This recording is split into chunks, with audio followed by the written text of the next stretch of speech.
of jealousy that is permeating throughout this entire league toward Caitlin Clark is nasty. That jealousy is nasty work, and it is entirely real. And then it just felt like women's basketball just took the world by storm, and rightfully so. So I'm not, and I felt bad because I felt like jealous in a way, and I felt like envious, and I've never been that type of person.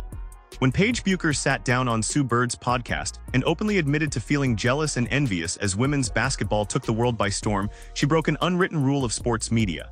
Athletes are media trained from day one to deliver polished corporate talking points about teamwork and mutual respect. They are taught to dodge vulnerability like a bad screen. But Paige bypassed the playbook and said the quiet part out loud. And the internet lost its collective mind because for once, a player actually told the truth about what is happening behind the scenes.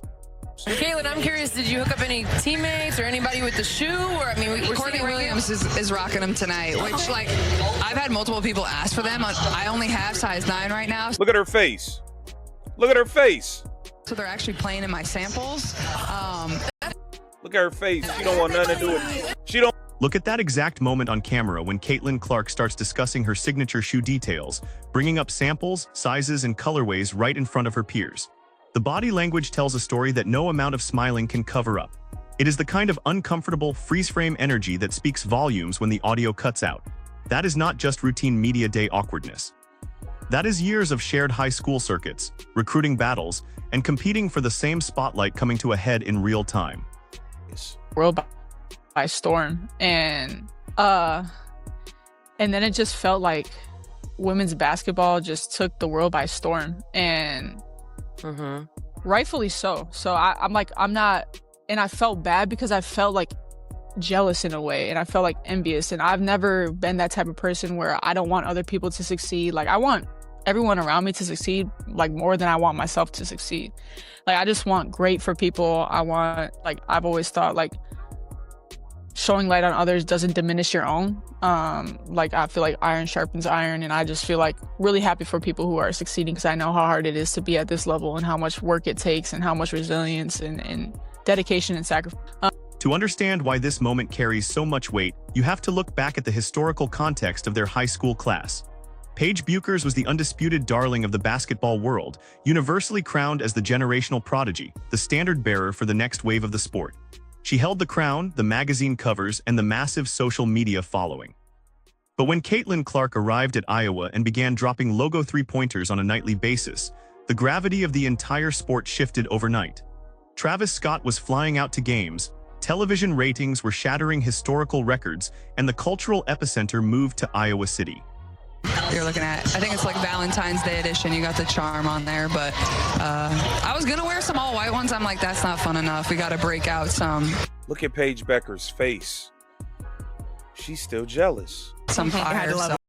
so cute with the color. The ombre matches the The transition from being the absolute center of attention to sharing that universe with a phenomenon like Caitlin is a psychological shock that very few elite competitors are ever prepared to handle.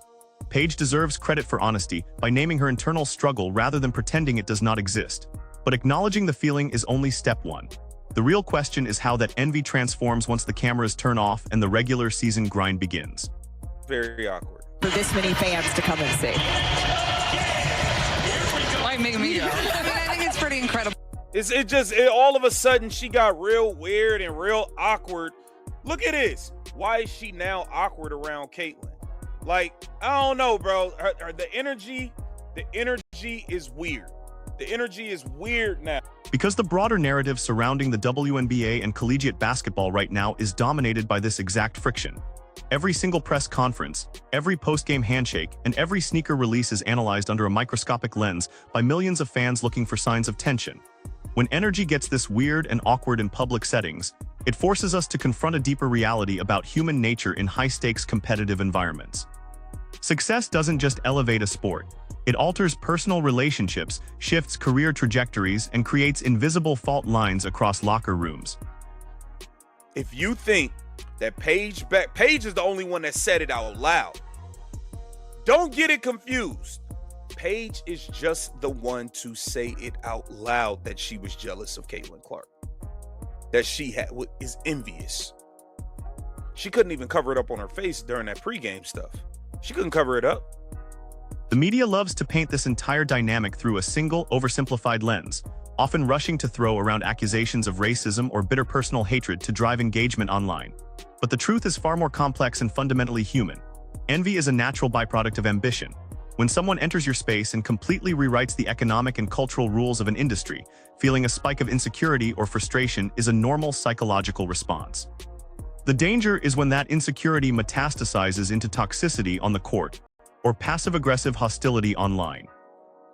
Paige Bueckers came out and admitted that she was jealous. Take a look at these comments. Should I say at least Paige has the decency to admit it?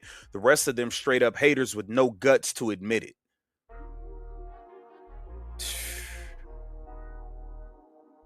Wow. Wow. She's brave for admitting it, and I hope she learns to let it go before it takes root any. Fan bases on both sides treat every interaction as an existential battleground. If Caitlin Clark blinks wrong, she is labeled a victim or a villain depending on who is watching.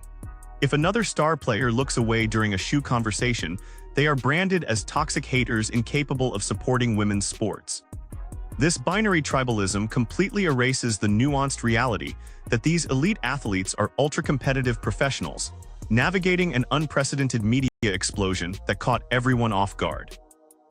Paige Bueckers came out and admitted that she was jealous and envious of Caitlin Clark. And you could see it on her face in the pregame media stuff that they did together. You could see it. Why was it so awkward? Why was she just staring off into space? Why was she...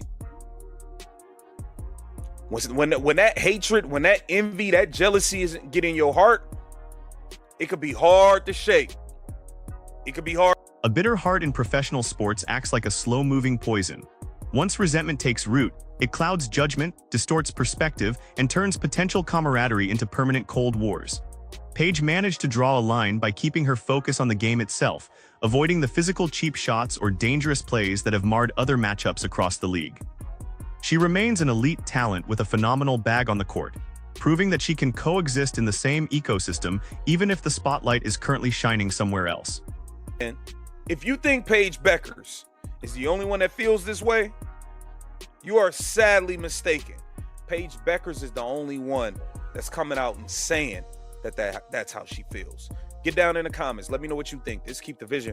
Make sure you like, comment, subscribe, and share the channel. So here is the ultimate question you have to ask yourself.